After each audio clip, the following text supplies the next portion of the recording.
আওয়ামী লীগ নিজেদের অস্তিত্ব টিকিয়ে রাখতে সবসময় জঙ্গি ইস্যুকে হাতিয়ার হিসেবে ব্যবহার করেছে বলে মন্তব্য করেছেন সুপ্রিম কোর্টের সিনিয়র আইনজীবী মোহাম্মদ শিশির মনির।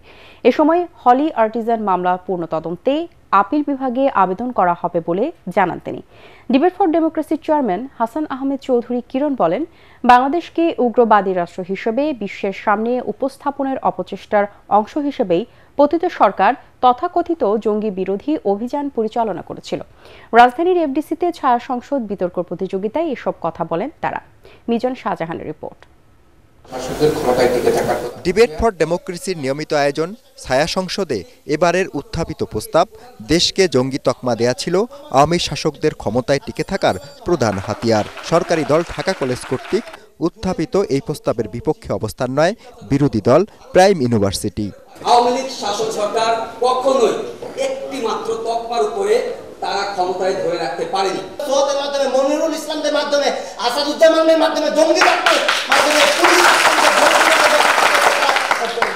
প্রচার করেছে এবং এই নাটকগুলো তারা সাজিয়েছে। ছায়া সংসদের স্পিকার ও ডিবেট ফর ডেমোক্রেসির চেয়ারম্যান হাসান আহমেদ চৌধুরী কিরণ বলেন, কমিশন গঠন করে হোলি আর্টিজান, শাপলা চত্বর, 21 আগস্ট গ্রেনেড হামলা সহ চাঞ্চল্যকর সব মামলার আসল রহস্য বের করার এখনই উপযুক্ত সময়। বাংলাদেশকে জঙ্গি তকমা লাগানোর যে অভিযোগ রয়েছে সেই অভিযোগ কিন্তু এখন আমাদের সামনে ধীরে ধীরে উত্থাপিত হচ্ছে। আমি মনে করি বাংলাদেশের এই ধর্মপ্রাণ মুসলমান মানুষ কোনো জঙ্গি তৎপরতার সাথে তারা জড়িত নয়। বাংলাদেশে কতজন ব্যক্তিকে ক্রস ফায়ারে হত্যা করা হয়েছে, কতজন ব্যক্তিকে আমাদের এই জঙ্গি নামে হত্যা করা হয়েছে, তার জন্য একটা কমিশন গঠন করা হোক। অনুষ্ঠানে প্রধান অতিথি সিনিয়র আইনজীবী শিশির মনির জানান, হোলি আর্টিজান মামলা পুনঃ তদন্তের জন্য আপিল বিভাগে আবেদন করা হবে।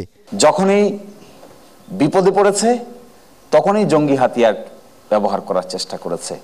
ইভেন দেখেন, বিএনপির মতো রাজনৈতিক দলের মহাসচিবকেও জঙ্গি তকমা থেকে ছাড়েনি। জামায়াতের মতো প্রতিষ্ঠিত রাজনৈতিক দলের আমিরকেও জঙ্গি তৎপরতার অভিযোগে 2.5 বছর পর্যন্ত জেলে রেখেছে।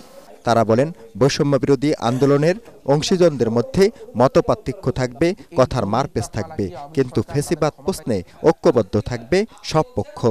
আমাদের মধ্যে পারস্পরিক কথাবার্তার মারপেচ থাকবে, উপস্থাপনার খোঁচাখুচি থাকবে, কিন্তু শেষ পর্যন্ত we never want a country যেখানে অধিকার থাকে না, হিউম্যান রাইটস থাকে না, এক্সপ্রেশন থাকে না, নিজের মতামত ব্যক্ত করতে পারি না। We never want this country. এই তরুণরা যদি ব্যর্থ হয় তাহলে রাষ্ট্র ব্যর্থ হবে, রাষ্ট্র ব্যর্থ হলে সরকার, আমি, তুমি সবাই আমরা ব্যর্থ হব। সে কারণে তরুণদেরকে সামনে রেখে কোনো তর্ক নয়, কোনো বিতর্ক নয়, রাজনৈতিকভাবে প্রতিহিংসা নয়, জামাত বিএনপির মধ্যে তর্কাতর্কি নয়, একটা গণতান্ত্রিক পন্থা নির্বাচনের মাধ্যমে আমরা একটা নতুন সরকার পাবো।